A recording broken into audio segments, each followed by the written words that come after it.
నివసించు నా యేసయ్యా ఇహలోక బంధాలు మరచి నీ ఎదుటే నేను నిలచి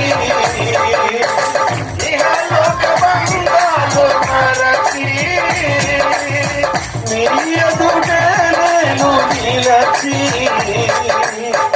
ఎవరికి తెలియని ఓ మహిమలో నన్ను పిలిచే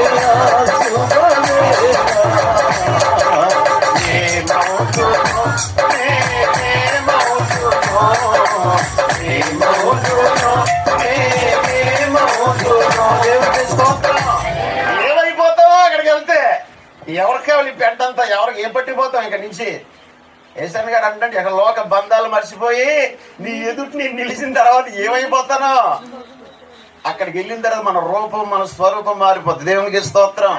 ఇదిగో ఈ మైకు దూరం వింటున్న వారు కావచ్చు, లేకపోతే రక్షణ పొందలేని వారు కావచ్చు, ద్వారం ముయ్యబడక మునిపే లోపల ప్రవేశించు. దేవునికి స్తోత్రం.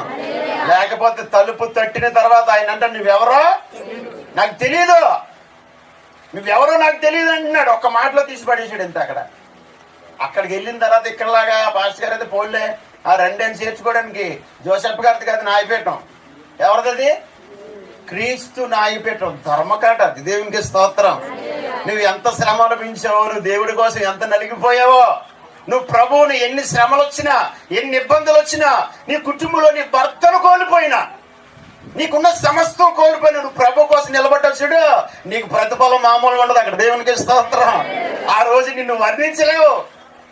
ఆ ఆనందాన్ని చూసేటప్పుడు మనం ఈ లోకాన్ని ఆ వెలుగులోకి వచ్చిన పౌలు ఏమంటున్నాడో అది సూర్యుని కంటే మిక్కిలి ప్రకాశమే. దానికోసం బ్రతుకుతాను అగ్రపరాజా. ఏంటి ఆ దర్శనానికి నేను ఏమవును?